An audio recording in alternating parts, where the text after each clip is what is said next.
Secundaria primer grado. Ciencias. Biología. Un cazador casado.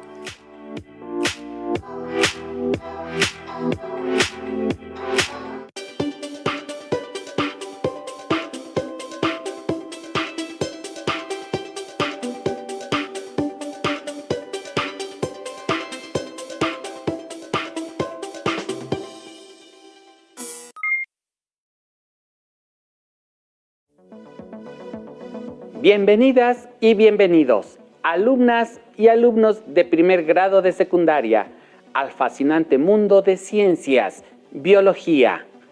Es un gusto estar con ustedes nuevamente. Soy el profesor Ulises Rodríguez Gómez. Y yo soy la profesora María del Carmen Cruz Islas, y también los acompañaré en la sesión de hoy. Seguimos abordando el aprendizaje esperado. Infiere el papel que juegan las interacciones depredador-presa y la competencia en el equilibrio de las poblaciones en un ecosistema. En esta sesión tendremos como propósito identificar efectos en el ecosistema cuando un depredador se convierte en presa.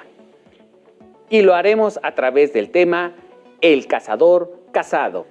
Recuerde que en la sesión anterior revisaron algunas características que presentan los depredadores para atrapar a sus presas, así como las adaptaciones que presentan las presas para protegerse de sus depredadores. ¿Listos con sus materiales? Es importante que tengan a la mano todos sus útiles escolares como cuaderno y libro de texto. No olviden, pueden consultar la página Aprende en Casa 2 para que enriquezcan sus anotaciones. Recuerden que están construyendo su abecedario biológico, por lo que estén atentos para rescatar las palabras que no entiendan y así enriquecer su vocabulario científico. ¡Comencemos! Consideren las siguientes preguntas y respondan brevemente. ¿Los coyotes son depredadores? ¿Pueden convertirse en presa? Hemos preparado el siguiente video para orientar sus respuestas. El cazador casado. Soy un coyote, un gran depredador. Habito desde los desiertos y bosques norteños templados hasta los bosques tropicales húmedos. Soy prácticamente omnívoro. Cazo conejos, roedores, peces, ranas e incluso venados, y también como frutas, hierbas y carroña. Soy un cazador formidable cuando actúo en campo abierto, donde puedo hacer uso de mi aguda vista y mi gran sentido del olfato. Además, soy capaz de alcanzar corriendo una velocidad de 64 km/h. Durante el otoño y el invierno, me reúno con mi manada para cazar con más eficacia. Muchos rancheros y agricultores nos consideran una plaga destructiva, ya que a veces matamos corderos, terneros y otra clase de ganado. Matías Martínez, desde su rancho en Ciudad Juárez, sale al amanecer, muy decidido con su escopeta, a la caza de coyotes, pensando: voy a exterminar esta plaga de coyotes antes de que se coman mi ganado. Un mes después, los roedores, al no tener un depredador que mantenga el equilibrio de la población, se reproducen rápidamente, volviéndose una verdadera plaga que termina devorando la cosecha de Matías. Matías, junto con otros vecinos, se organizaron para extinguir a los roedores. Invirtieron gran cantidad de dinero en la compra de trampas y raticidas. Esta sustancia fue colocada sobre los alimentos dentro de las trampas. Efectivamente, las ratas empezaron a morir. Sin embargo, el daño ya estaba hecho. Finalmente, Matías comprendió demasiado tarde que la verdadera amenaza para su rancho no eran los coyotes, sino los roedores que acabaron con la cosecha de ese año. En esta historia pudieron apreciar que el coyote cumple con una función muy importante en el equilibrio ambiental. Matías se dio cuenta demasiado tarde que el coyote no era una amenaza como tal, sino que el verdadero peligro para su cosecha eran los roedores, que al no contar con su depredador, multiplicaron su población, convirtiéndose en una plaga. Ahora bien, de acuerdo al lugar donde viven, ¿se han percatado que existen depredadores? Me imagino que sí. Pueden pensar en lobos, lagartos, tigrillos, caballos, cabras, arañas, en fin, cualquier organismo que sea capaz de comerse a otro. Y no necesariamente que lo devore completamente, sino que también lo consuma de forma parcial. Todos los organismos dependen de sus adaptaciones morfológicas, fisiológicas y conductuales para habitar y adecuarse a las características ambientales en las que viven. De esta manera, los factores bióticos y físicos se integran y dan forma a la diversidad de ecosistemas del planeta. Entonces, en un ecosistema, los seres vivos de una misma especie o de diferentes especies establecen interacciones.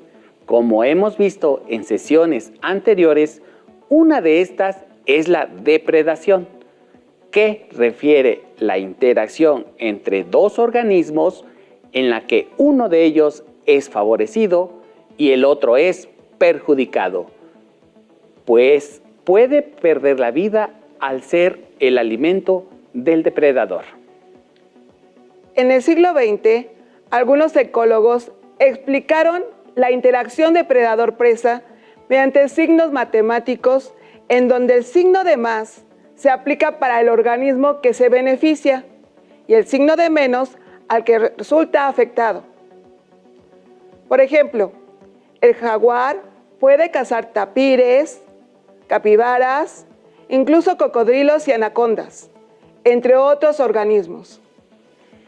Para ello, el jaguar los acecha y, de manera sorpresiva, los caza de un salto. Entonces, al jaguar se le denomina depredador y al organismo capturado, que puede ser un tapir o un cocodrilo, se le llama presa. En este ejemplo, el signo más aplica al jaguar, que es el depredador, y el signo menos representa a la presa devorada. Por otro lado, recuerden que entre animales y plantas se establece un tipo particular de depredación que se denomina herbivoría. Esta consiste en una relación de alimentación en la que el animal se alimenta de las partes de la planta, pero en general las plantas se recuperan y vuelven a crecer. En este caso, al herbívoro se le asigna el signo de más y a las plantas el signo de menos. Pero, ¿los depredadores pueden ser presa?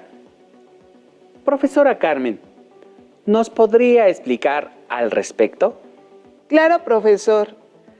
Si la herbivoría es considerada un tipo de depredación, entonces el depredador, en este caso, un herbívoro, lógicamente es una presa, ya que un herbívoro, como el tapir o el venado, es cazado por otro animal, el jaguar. Asimismo, en los ecosistemas se observa que algunos depredadores atacan a otros depredadores. Por ejemplo, en África, cuando las hienas compiten por su alimento, atacan a los buitres. Incluso los pueden matar, aunque no se los coman. Déjeme comentar que en la selva chiapaneca se ha observado que el jaguar ataca a un temible depredador, el cocodrilo. En este caso, el jaguar come partes de la presa. Ahora le comento que hay otro gran depredador, la víbora cascabel, que a su vez es presa común de otros depredadores como el correcaminos o el águila, que también la devora.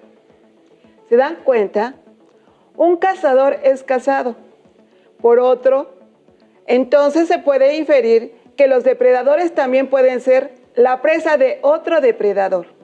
Pero, ¿qué puede ocurrir en el ecosistema cuando un depredador se convierte en presa?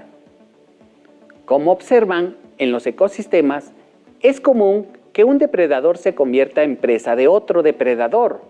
Sin embargo, estas interacciones en general no afectan al ecosistema.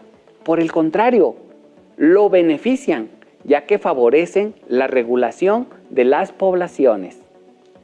El ecosistema también se puede enriquecer, pero los restos de los organismos depredados son consumidos por otros que los desintegran, regresan los desechos al suelo y lo fertilizan, con lo que se favorece el desarrollo de plantas y otros organismos, contribuyendo así al equilibrio dinámico de los ecosistemas. Sin embargo, como ya se mencionó, existe un organismo muy común que también puede ser considerado un depredador. ¿Se imaginan de quién les hablo? Analicen con detalle lo siguiente. Algunos depredadores en ocasiones atacan al ser humano, por lo que se les considera devoradores de seres humanos e inspiran temor, como el caso de los leones, tigres y tiburones blancos. Esto ha dado lugar a que el ser humano los persiga y extermine. Por su parte, el ser humano invade los ecosistemas, incluido el territorio de los leones y tigres.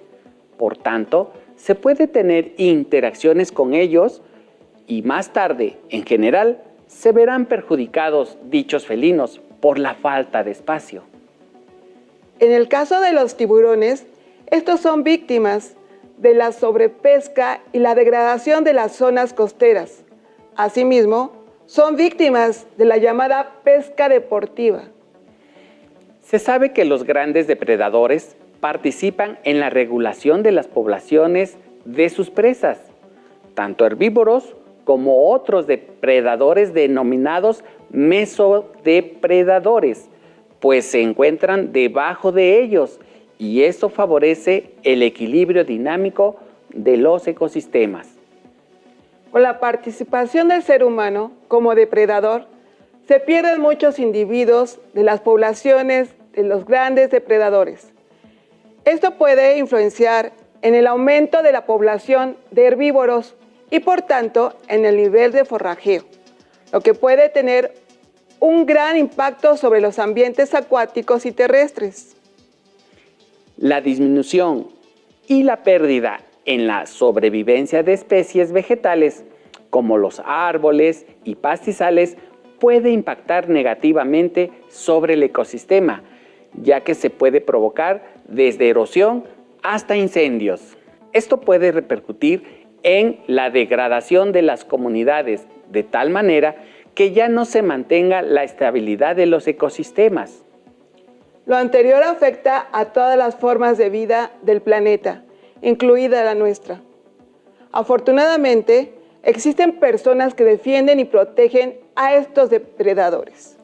Algunos de ellos son investigadores que los estudian y se maravillan al observar sus características y su majestuosidad.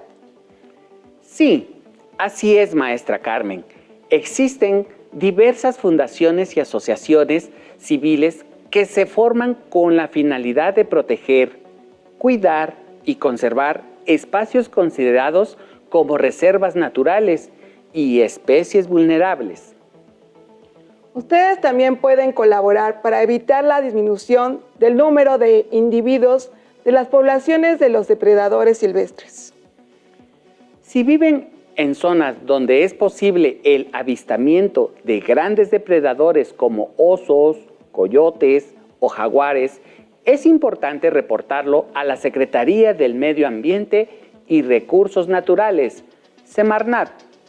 la Procuraduría Federal de Protección al Ambiente, Profepa, y a la Comisión Nacional de Áreas Naturales Protegidas, CONAMP, ya que ellos se encargan de protegerlos, cuidarlos y conservarlos. Justamente cuando los científicos concuerdan en que los depredadores tienen efectos ecológicos de gran importancia, las poblaciones de carnívoros disminuyen.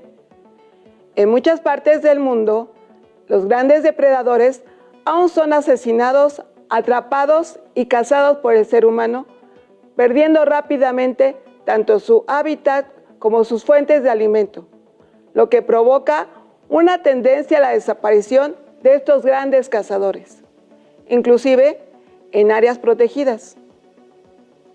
No solo los grandes carnívoros están amenazados, recuerden que los herbívoros también tienen una función depredadora y ante los cambios del hábitat también se ven afectados. Ahora daré lectura al fragmento de un artículo científico de Luis Enrique Chavarín y otros autores, Cuando el depredador se convierte en presa, de la revista Ciencia y Desarrollo, CONACYT.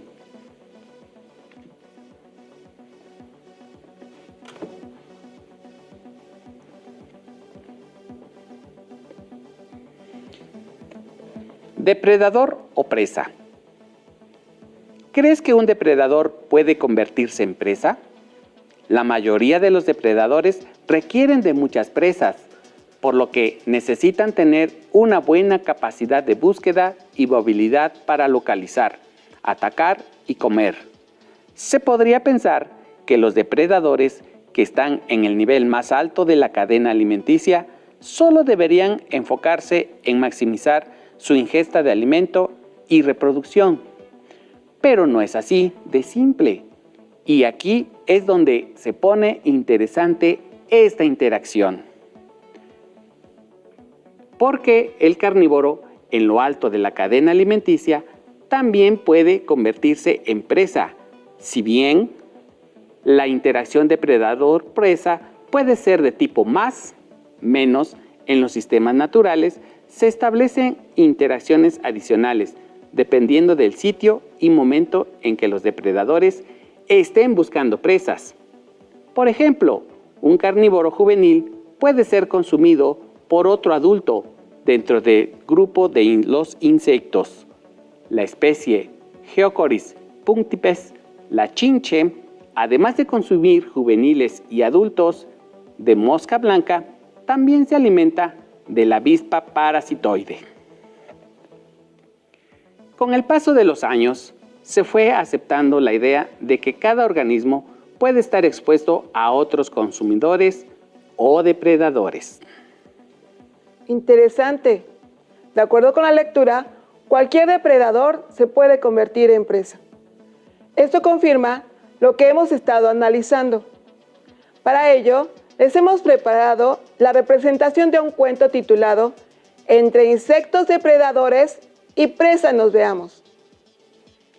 En una reunión de diferentes insectos, entre los que se encontraba la larva de la mosca blanca, la avispa parasitoide, la chinche y la catarina o mariquita, debatían quién de todos era el depredador más temible. Inició el debate la larva de la mosca blanca, quien muy atenta se presentó diciendo: Buen día, soy una larva de mosca blanca y por mi tipo de alimentación herbívora pertenezco al segundo nivel trófico. Mi nombre científico es Bemisia tabaco. Déjenme contarles, mi madre deposita muchos huevecillos que se pegan a las hojas de la planta de jitomate o de otros cultivos. Al paso del tiempo, mi único alimento son los jugos que puedo obtener de esta planta. No soy la única, porque tengo 500 hermanos más y todas nos alimentamos de la misma planta. Por lo que la planta se empieza a marchitar, retrasa su crecimiento, o incluso la podemos matar. Al convertirnos en larva, los peligros nos empiezan a acechar también, porque podemos ser devoradas por la chinche o ser parasitadas por la avispa. Esto es una tragedia, porque yo quiero seguir viviendo. La que enseguida pidió la palabra fue la avispa parasitoide, quien también externa su argumento del por qué se propone como el depredador más temible. Veamos qué nos dice este insecto. Me presento ante todos ustedes. Soy una avispa parasitoide. Por mi tipo de alimentación, soy entomófaga, es decir, devoro a otros insectos. Esto me hace pertenecer al tercer nivel trófico. Mi nombre científico es trichograma. Les platico que cuando alcanzo mi estado adulto, deposito mis huevos dentro de otro insecto, huevo o larva de insecto, por lo que apenas alcanzo a medir 0.5 a 1.5 milímetros de longitud. Esto me convierte en parasitoide. Las larvas de la mosca blanca son una de mis incubadoras, de quien me alimento, lo que me permite desarrollarme durante mi estado larvario. Pero tengo muchas virtudes. Cuando ya soy adulto, soy magnífico eliminando plagas, ya que parasito a los huevos de insectos que atacan los cultivos de jitomate y otros plantíos. Esto disminuye las mermas en estos cultivos, pero también tengo que cuidarme de mi depredador natural, que es la chinche. Ahora se presenta otro de los insectos reunidos, la chinche, que sin duda tendrá muchas cosas que exponernos, por las que ella se propone como el depredador más temible. Yo soy Geocoris puntipes, más conocida como la chinche. A mí me gusta vivir entre los plantíos donde abundan las larvas de mosca blanca, las avispas parasitoides y las catarinas. Aunque me vean feo, sí, me gusta devorar catarinas. Aunque con esta última puedo pasar de ser depredador a ser presa, porque si me descuido, ella también puede devorar. Así que tengo que andar con mucho cuidado para protegerme de sus ataques, por lo que debo desarrollar la habilidad de oír o atacar en el momento oportuno.